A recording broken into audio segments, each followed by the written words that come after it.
I'm Celine Williams, and welcome to the Leading Through Crisis podcast, a conversation series exploring resiliency and leadership in challenging times. My guest today is Lance Mortlock, who is the managing partner for the EY Energy Market segment and the author of Disaster Proof: Scenario Planning for the Post-Pandemic Future, which explores ways scenario planning can help organizations be more resilient, building shock absorbers at a time of great uncertainty and drastic change. Welcome, Lance. Hello, thank you for having me. Absolutely. It's a pleasure to have you here. I have many questions about your book just based on the title. I'm not going to lie to you. But before we jump into any of that, I'm going to ask the question that I start all the podcasts off, which is the name of the podcast is Leading Through Crisis. When you hear that, what comes to mind for you? Great question. I think what a crazy 2 years it has been, like living through a global pandemic and then thinking, phew, that was over, and now let's get back to it. And we find ourselves in this situation with the war in Ukraine, which is disrupting all kinds of things around the world. So yeah, like those two things come to mind when you ask that question as it relates to crisis. Feels like there's one crisis after another. And I think part of what we'll talk about today is, well, what does that mean? Yeah. How, Well, how do you prepare for that, right? let's start there. What does that mean? Like, what does that mean, and how do you prepare? Because I want to say, I think you're right. I mean, you look in whether it's a micro or a macro scale right now. If you're looking in organizations, if you're looking in families, if you're looking in communities, if you're looking at a global scale, in my opinion, I don't care which one you look at. It is kind of crisis after crisis, and every time people are like, "Whoa, okay, I have some breathing room," there's something else in both cases. Yeah.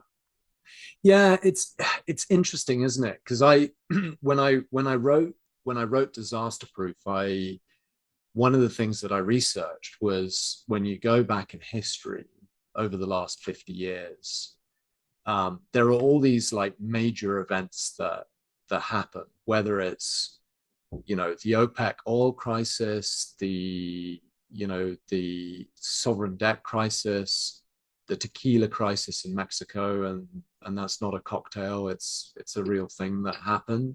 Um, we had the dot-com event that we were all getting geared up to, the global financial crisis, then COVID, now the war in Ukraine.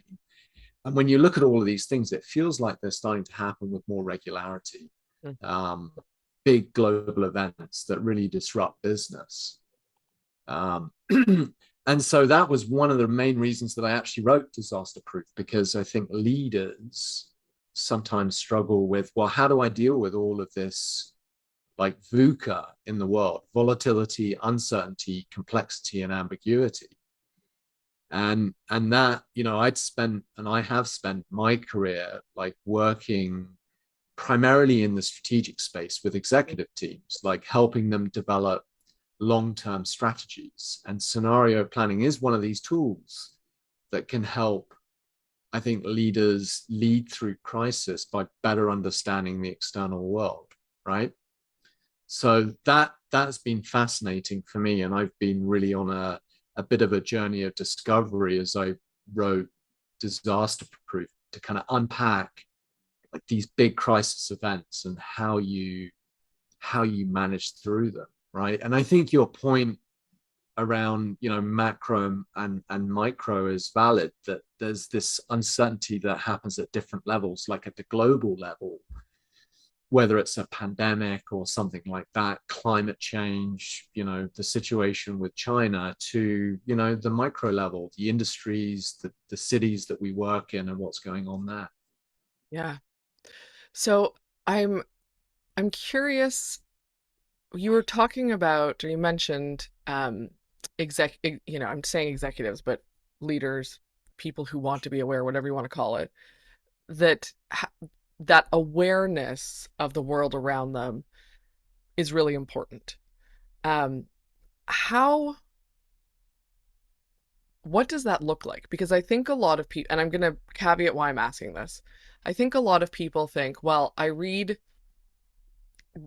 Harvard Business Review. I read the newspaper, you know, the online newspaper, whatever the newspaper is, dating myself here, the newspaper.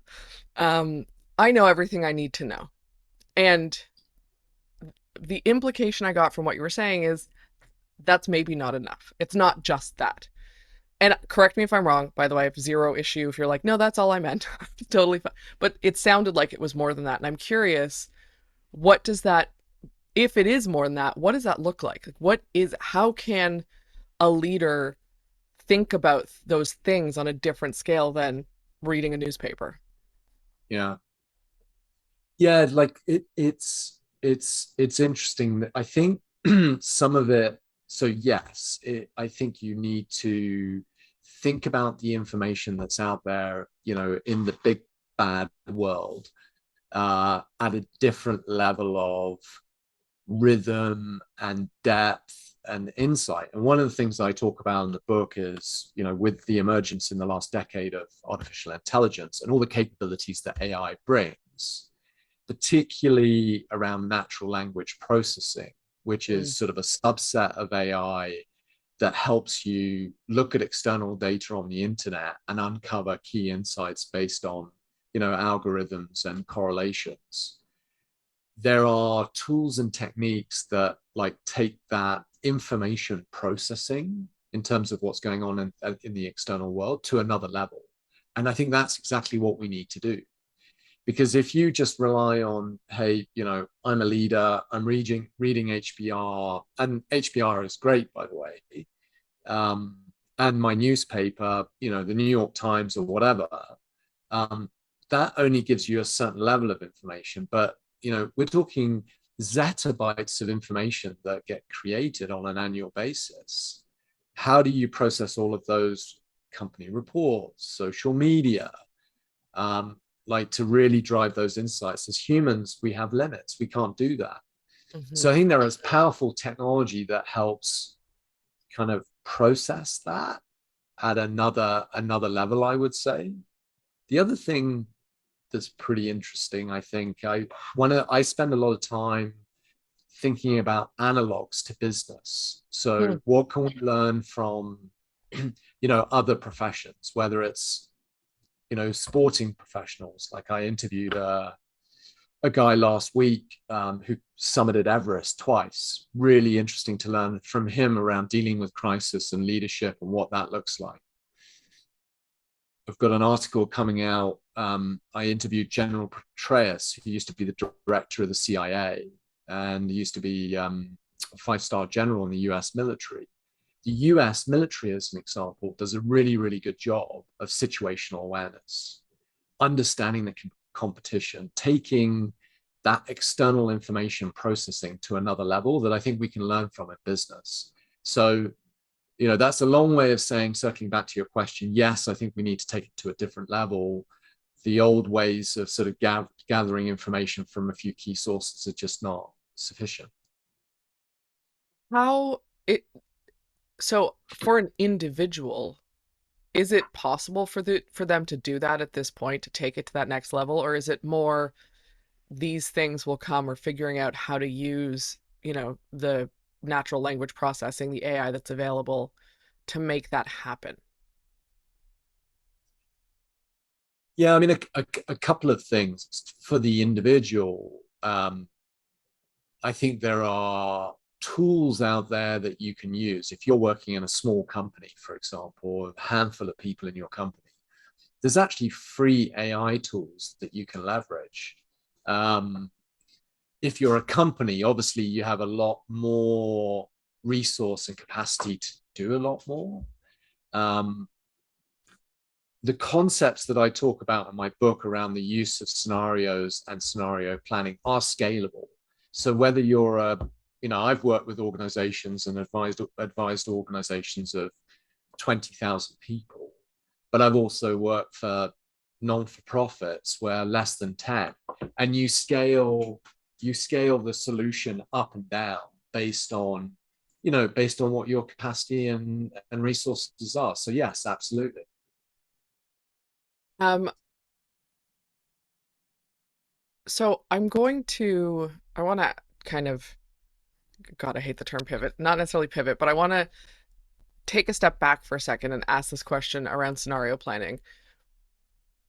I think that a lot of organizations and leaders think that they do scenario planning and they don't.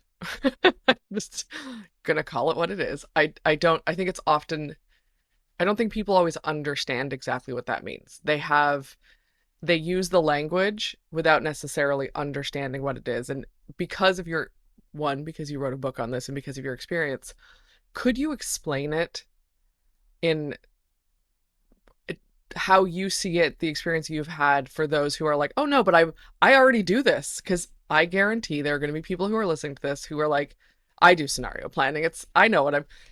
We're already disaster proof, and if the pandemic has told us anything, that was not the case. Yeah, yeah. There's yeah, it's interesting. But I'll get to your question in a second. But one of I the love a meandering conversation, Lance. You do not. I don't. yeah, Doesn't matter.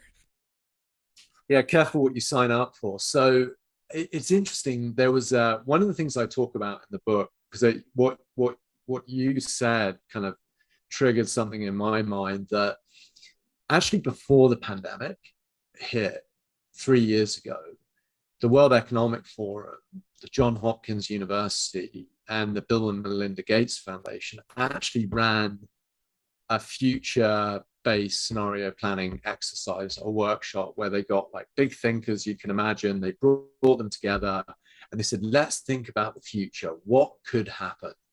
And one of the scenarios was around a pandemic. And Mhm. actually, if you go back and you look at that, the outcomes of that session, it's called Event 201, and you can see it online. They almost perfectly predicted what would happen and how the world would react. They, you know, they said that there would be a novel coronavirus that would spread from bats to pigs. You can argue whether the COVID came from animals or whether it was manufactured by the Chinese or the US. Let's not go there. But a virus from bats to pigs, pigs to humans, would spread through international airline travel. The world would rapidly shut down. Economies would be impacted. Pharmaceuticals would rapidly try and develop, vaccine, on and on and on. And it's what happened, but nobody really listened. So that brings me to, your question around everyone thinks they do scenario planning, but what does it really mean? And are they? Um, I think some organizations are, like the World Economic Forum. I've worked with big companies like Shell that were doing scenario planning back in the 1970s. Um, Rolls-Royce is another great company, British Airways, the Port of Vancouver here in Canada. There are many organizations that do it, but the difference is that I think some companies don't do it particularly well, and some companies don't do it at all. So there's really a mix out there, I would say, in terms of level of application. Key to success, I would say, when you're doing scenario planning, if you're thinking about it, is a little bit of research up front to say, what is going on in our world? What are the key levels of uncertainty? What are the key risks? What are the key opportunities? That upfront research is absolutely essential. And then the other thing that I've learned over the years is there needs to be a level of quantitative data attached to it.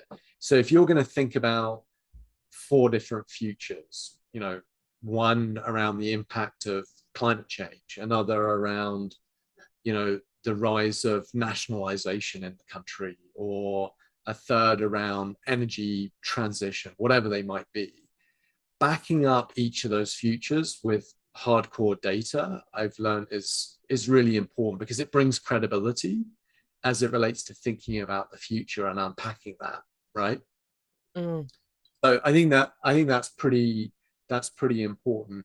I do think that there are organizations out there that that say they do it, but like, are they really going through the engagement process with the leadership team? Are they translating what it means in terms of the strategy? That's important as well. Because fundamentally, like what you're trying to do from a strategic perspective within the organization is you're saying, look, we have a strategy that takes our company from A to B, but what, everybody's got a plan until they get punched in the face, like Mike Tyson used to say, right? Like you have to have flexibility in terms of the plan so that if A, B, or C happens, we're ready for that. And that's really what scenario planning is about, stress testing the strategy. Hmm. It's interesting because I think there's a lot of times where, this is really terrible to say, but I think there's a lot of times where people, the strategy that they have can't be stress tested because there's a failure point inside of the strategy that has been created. And I think it's less likely to be the case the larger an organization is, but I think when you're in that kind of small, medium, and medium up to thousands of people, I don't just mean like 500 people. I think there's a lot of times where the strategy is a failure point. In terms of like, what do you mean? Like in So, terms of the, well, you're talking about like scenario planning and then stress testing it with the strategy and kind of running it down and cascading it through that. If yeah. the strategy is not a a real strategy, if it's, what I see a lot of, that's why I was saying smaller organizations, which is like we have a strategy, but they haven't, there's no data in it. That hasn't been tested anyway. That hasn't been run through anything. Then when you add scenario planning onto it, it kind of falls apart. Would be my guess in some of those Yeah, situations. yeah, I see what you mean. There needs to be a level of sophistication, I think. Like the strategy itself needs to be a forward looking, purposeful, here's what we're trying to achieve in the long term, the where to play, how to win, right? Where are we Mm, going to play and how are we going to win? And if you don't have that foundation, then I think adding something like scenario planning and future proofing it, like what are you future proofing in the first place? I would also say the other thing that's is pretty interesting is, I was working with a utility company in out east in Canada, and for them, what was important is like the foundation of the strategy, understanding what would stay the same regardless. And so for mm, utilities in Canada, the big disruption point right now is electrification. Everyone's buying EVs. We think EV growth is going to continue exponentially. And so that for a company that transmits and distributes electrons to people across Ontario, understanding different speeds of how that might occur is really important. But there's a foundation to their business that stays the same regardless, core to their strategy, call it. And so scenario planning in that case is almost like an accordion. It's like, well, if we squeeze out this way, what does that mean? What would we do? What would stay the same? What would be different? And if we squeeze in, like what would stay the same? What would be different? So the powerful element is what's the central core of our strategy that stays the same? And then what are the elements that will flex based on our external understanding of electrification in this example, right? mm, yeah. Um, I am curious. So I'm gonna bring it back to an individual leader or executive for a minute here. And I know I keep bouncing back and forth, but there's method to my madness because it, I hear that and I think for an individual leader or an executive or someone who recognizes the importance of this, hopefully they all do, but recognizes the importance of this, recognizes that there's an opportunity for disaster proofing, for scenario planning, for improvement in these ways. How how can they get this started if there's not, like, what can an individual do? What is their role inside of this to advocate, to start the process, to get information together, because I think that there's often, you know, I see this with leadership development, with culture, with kind of the people stuff that I do, which is there's one person who is like, this is very valuable and important. And then they have to somehow take on the world and advocate for it. And I think it's different in when we're talking about scenario planning, disaster proofing. The impact is can be significant, especially as the last few years have shown. What can they do? What does this look like for them as a starting point? Do you have any sense of what has worked or hasn't worked in those situations in the past? Yeah, I mean, I think part of it comes down to creating that burning platform that says, look, if you look at the pace of change, it is accelerating. Mm-hmm. Like, what's the famous saying? It's something like, the speed of change today will never be this slow again. Mm-hmm. Uh, Yeah. right. So change is accelerating. And I think the trick for a leader is, how do you create that burning platform that says, look, our world that we operate in continues to get disrupted. We didn't think the pandemic would happen. We didn't think that the Russians would invade Ukraine. We didn't think, and it happened. So, how do you rally an organization as a leader, as an individual leader, to say change is accelerating and we need to do a better job of managing that change? Because it doesn't matter what industry you look at, like whether it's airlines. Like, I'll give you an example. I was working with CEO of an airport, a major Canadian airport. And we were talking about airline travel earlier and just how problematic that is in Toronto. Uh, Yeah. but I was working with this to be unnamed leader at a Canadian airport. And we were looking before the pandemic at change and uncertainty and developing scenarios. And the interesting thing was, I challenged the leadership group and said, so what's the worst case situation for passenger traffic? And so this would have been in November 2019. And the CEO looked at me and he said, well, he said, I remember during 9/11, passenger traffic in North America went down 5%. So I was like, that's interesting. So he said, maybe the worst case situation would be, I don't know, 6%, a percentage point there. And so fast forward a year later, and we saw airline passenger traffic go down, what, 90%? And the mindset was like, why do we need to plan for that? It's never going to happen. But it did. And it's always easier, I guess, after the fact to say, well, told you so. But there's this mindset that we get, I think, caught up in as leaders, that um, we know everything. We know Mm-hmm. what's going to happen, and it's never going to be that bad. And we look for data points that reinforce our beliefs that we hold, deeply inside of ourselves.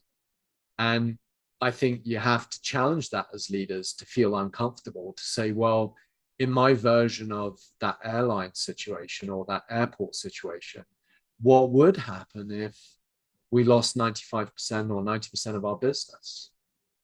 Um, and that requires a certain type of leader to kind of put that on the table and challenge those norms and those tightly held beliefs, right? Mm-hmm. I love the example that you gave because I think it's very poignant right now. I mean, I think it's poignant all the time, but we get really stuck in the data points of history. This is what, well, this has happened. So then worse than that is this. And with the rate of change and with the unknowns that could happen, all of that can go out the window. And yet it is most of us really struggle to think outside of that because whether people will say you're, negative, like you're being negative or whatever kind of language you hear when you speak up and challenge those things, which definitely happens in leadership meetings, I have witnessed it multiple times, as I'm sure you have as well. Um, it then limits us to whatever we already think. And when we don't, that saying, you don't know what you don't know, in a situation like scenario plan, in a situation like what we're talking about, how do you account for that? Because there is a lot of you don't know what you don't know. And so people revert back to, well, this was the worst case then. So let's add that 1% data point on right now because it can't be worse than that, as opposed to there's a million possibilities when you don't know. Right. Yeah, I mean, you need to be. Um, I think if you're too unreasonable around thinking about like crazy possibilities, you'll lose people in the process. So there's a balance, I would say, in terms of um, plausibility, probability, possibility, three P's. Um, and you need to kind of balance that so that when you go into the room and say, hey, look, here are three possible futures that could play out, that could impact our organization. You don't, the leaders are like, well, you're crazy. But the flip side is you're too conservative. The 6% passenger airline traffic, and they're like, everybody's like, yeah, like that would be pretty bad, but I can imagine that would happen, and it was way off. Mm-hmm. So the trick is, there's a great American psychologist called Joy Guilford, and she talks about, how do you expand thinking, and then, this convergence, divergence thinking. And you need to, what I call, from her perspective, she says sort of divergent thinking is around exploring the possibilities. And I think you have to do that enough to wallow in the ambiguity that it feels uncomfortable before you converge on deciding what to do. And so as leaders, you're trying to find that right balance that, yeah, wallowing in the ambiguity is important, but we don't want to do it forever because we've got a company to run, we've got customers to serve, we've got products to make, and so on. So there is a careful balance, and it's a little bit art and it's a little bit science, I would say, when you're going through the process. Does that answer your question? It does, and it actually makes me curious. And this is completely hypothetical. What I'm about to ask. So the situation you were talking about with the CEO of the airport. If you had gone in and said, okay, so what happens if air travel falls 90%? Would anyone in that room have been like, that's possible, let's think about that scenario? Or because it sounds like they would have been like, that will never happen. And there's kind of is there a middle ground of saying, well, let's say it's 50%, which gets us closer to maybe planning for the 90% that actually happened? Like, how does that, Right. because I can imagine the faces of the people in that room if you were to go in and say 90%, what happens then? Yeah, I mean, it's a great question, and that's my own learning. Like we can all get better, right? As Always. advisors, as professionals, and I am learning to this day. 23 years into my consulting career, and I suspect I would have got a few kind of like, what are you thinking there, Mortlock? Um, and and that's where we've got to push, and that's where we've got to poke and get better to say, that could happen. And it doesn't mean that we're going to make crazy investment decisions or decisions around our balance sheet to support that, because you know we that may not be affordable. But at least we've gone through the leadership thought process to say we would be in a rough state if that happened, and here's what it could mean for our company. Because part of it comes down to, I was working with another company in the US. They make components for electric vehicles, and I was talking to their board, about kind of worst case, best case scenarios, around electric vehicles and the components that they make. And their pushback to me when I talked about, maybe EVs won't get as rapidly adopted in the US as we think, was, well, that's not a, it's not an affordable option for us. There's this affordability piece where you need to be reasonable. So I think we're constantly kind of trying to find like that right middle ground. Yeah, I can imagine that is, I mean, continuous learning is always good, and I can imagine that that is a real challenge of the type of work that you're doing and scenario plan. And that's why I was curious about it because I was thinking, I can see that that balance must be hard to strike, and it is. I think what you said was really important. It's not necessarily about making decisions about a balance sheet or financial decisions based on that, let's call it extreme, even though it was real possibility. It's more about an awareness of what could happen so that if slash when it does, you're not completely taken aback because you've only planned for 6%. Right. Just as that Yeah, example. exactly. Yeah. And I think the more that leaders and organizations can play in that the potential possible future, as extreme as it might be, without actually, having implications on financials now, the more that when that comes, they've at least thought about it. If that comes, so it's at least been in their mind. Um, Before we wrap this up, because we are going to thank you for your time today, by the way, this is super interesting. Um, is there anything that we talked about that you want to emphasize, or something we didn't get into that you want to bring up before we get to the end of this conversation? Yeah, I mean, I would probably summarize by saying, and thinking about the title of your podcast around leadership and crisis. Um, the reality is that crisis events will keep happening, and they seem to be happening with more regularity. So the question that you should be asking yourself is, how prepared are you for that next crisis event?